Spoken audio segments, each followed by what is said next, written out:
పవన్ మాటలకు అర్థాలే వేరు. Deputy CM కొడుకుల పవన్ కళ్యాణ్ కాస్త హోంమంత్రి కాబోతున్నారా? డిప్యూటీతో పాటు హోం కూడా సేనాని చేతిలోకి వచ్చేస్తుందా అంటే పిఠాపురం నియోజకవర్గ పర్యటనలో ఆయన చేసిన కామెంట్స్ చూస్తే ఇదే నిజమనిపిస్తుంది. హోంశాఖతో పాటు మంత్రి వంగలపూడి అనితపై సంచలన వ్యాఖ్యలు చేయడంతో రాష్ట్ర రాజకీయాల్లో ఇదే హాట్ టాపిక్ అయింది. దీనికి తోడు నేనే హోంశాఖ తీసుకుంటే పరిస్థితులు వేరుగా ఉంటాయని ఘాటు వ్యాఖ్యలు చేయడం గమనార్హం. ఈ వ్యాఖ్యలు హోంమంత్రి సరిగ్గా పనిచేయనట్లే అని అర్థం వస్తుంది.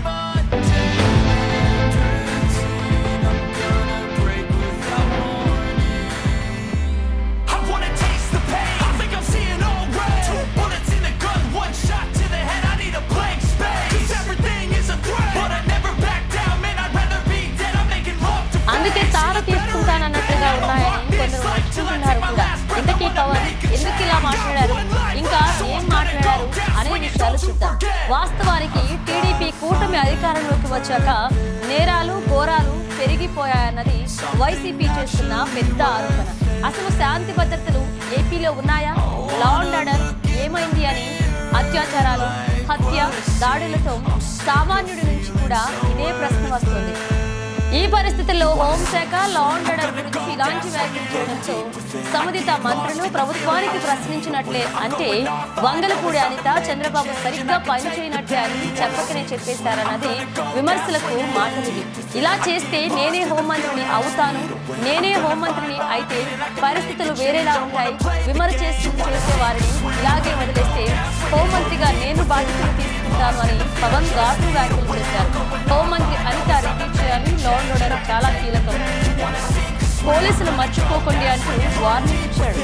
నేతలు ఇలానే ఏమి చేయకుండా నిశ్చలంగా ఉంటే హోంమంత్రి బాధ్యతలు కూడా నేనే తీసుకుంటాను, ఆ తర్వాత పరిస్థితి వేరే విధంగా ఉంటుంది అని అన్నారు.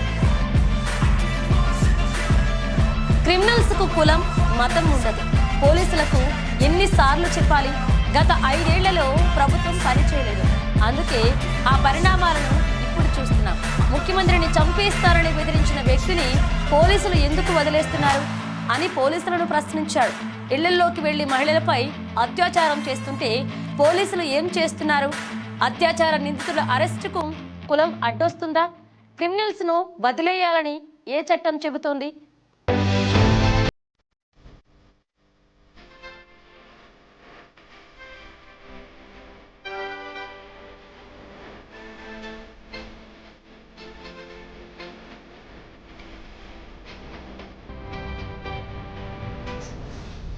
అధికారులకు ఎస్పీలకు చెబుతున్న శాంతి భద్రతలు కీలకమైనవి. ఇటీవలే జరిగిన అత్యాచార ఘటనలపై హోంమంత్రి బాధ్యత వహించాలి. పసికందులపై అత్యాచార ఘటనలు అత్యంత దారుణం. గతంలో చంద్రబాబు సతీమణిపై, నాపై, నా కుమార్తెలపై వ్యక్తిగత విమర్శలు చేశారు అని డిప్యూటీ సీఎం పవన్ గుర్తు చేశారు. నాడు డీజీపీ సహా పోలీస్ అధికారులు ఎవరూ స్పందించలేదు. దాని ఫలితమే ఇప్పుడు చూస్తున్నామన్నారు. ఇటువంటి సంఘటనలు జరిగినప్పుడు గతంలో వైసీపీ నేతలు ప్రోత్సహించారు. లా అండ్ ఆర్డర్ బలంగా ఉండాలని సీఎం చంద్రబాబు నేను మొదటి నుంచి చెప్తున్నా. అయినా పోలీసులు అలసత్వం వీడట్లేదు. ధర్మబద్ధంగా పనిచేయండి అంటే మీనమేషాలు లెక్కిస్తున్నారు. ఎందుకు? 3 ఏళ్ల ఆడబిడ్డను రేప్ చేసి చంపేస్తే కులం గురించి మాట్లాడుతున్నారు అని పలువురు నేతలకి, పోలీసులకి పవన్ వార్నింగ్ ఇచ్చారు.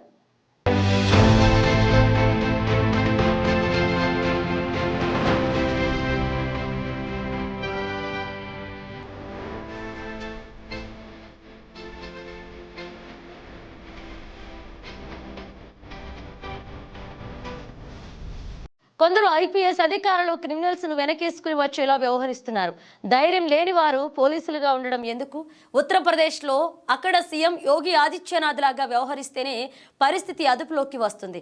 డీజీపీ ఇంటెలిజెన్స్ అధికారులు మేం బయటకు వస్తే ప్రజలు మమ్మల్ని తిడుతున్నారు, క్రిమినల్స్ ను అరెస్ట్ చేయడానికి ఎందుకు ముందుకు రావడం లేదు? నాకు డిప్యూటీ సీఎం పదవి, ఎమ్మెల్యే ఉన్నా ఒకటే, లేకున్నా ఒకటే అని పవన్ బాధపడ్డారు. వసతి గృహాల్లో ఉండే ఆడపిల్లలను కొందరు అధికారులు ఇబ్బంది పెడుతున్నారు. ఈ విషయం నా దృష్టికి వచ్చింది. ఎంతమంది ఎన్డీఏ కూటమి ఎమ్మెల్యేలు అక్కడికి వెళ్లారు? ఇసుకలో ఎంత వస్తుందని కొంతమంది ఎమ్మెల్యేలు అడుగుతున్నారు. అంతే తప్ప ఇటువంటి వాటిపై దృష్టి పెట్టడం లేదు అని హోంమంత్రి, పోలీస్ వ్యవస్థ, కూటమి ఎమ్మెల్యేలపై ఆయన తీవ్ర స్థాయిలో మండిపడ్డారు. పవన్ వ్యాఖ్యలపై హోంమంత్రి అనిత ఇతర పోలీసు ఉన్నతాధికారుల పనితీరు మారుతుందని సామాజిక మేధావులు చెబుతున్నారు.